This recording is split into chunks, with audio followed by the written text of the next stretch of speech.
कृष्णा कोयना उपसा सिंचन प्रकल्पाअंतर्गत म्हैसाळ उपसा सिंचन योजनेअंतर्गत पंढरपूर मंगळवेढा विधानसभा मतदारसंघाचे आमदार समाधान आवताडे यांनी हिवाळी अधिवेशनादरम्यान विधानसभेत आपली मागणी लावून धरली होती।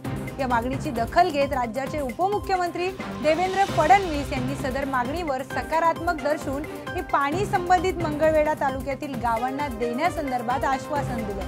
प्रश्न उपस्थित केला हा सांगली आणि सातारा या जिल्ह्याचाच वाद नसून सोलापूर जिल्ह्यामध्ये सुद्धा सांगोला आणि मंगळवेढा माझ्या मतदारसंघातील मंगळवेढा तालुक्यातील जवळजवळ 18 गावांना या योजनेतून पाणी येतं। परंतु अध्यक्ष महोदय, मी माननीय उपमुख्यमंत्री महोदयांचं फडणवीस साहेबांचं आभार मानतो की जी लागलेली आता जी कुस्ती आहे ती कुस्ती सोडण्याचं काम उपमुख्यमंत्री महोदय नक्की करतात।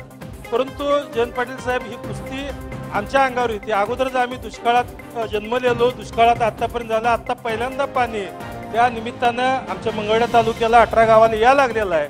पण या कुस्त्या सगळ्या आमच्या अंगावर पडा लागल्यात।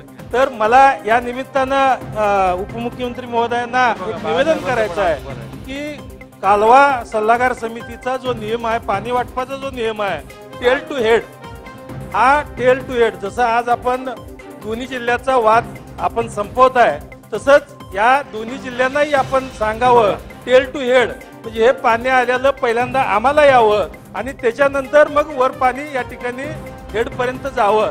त्यामध्ये उपमुख्यमंत्री महोदय लक्ष घालतील का, या निमित्ताने प्रश्न करतो।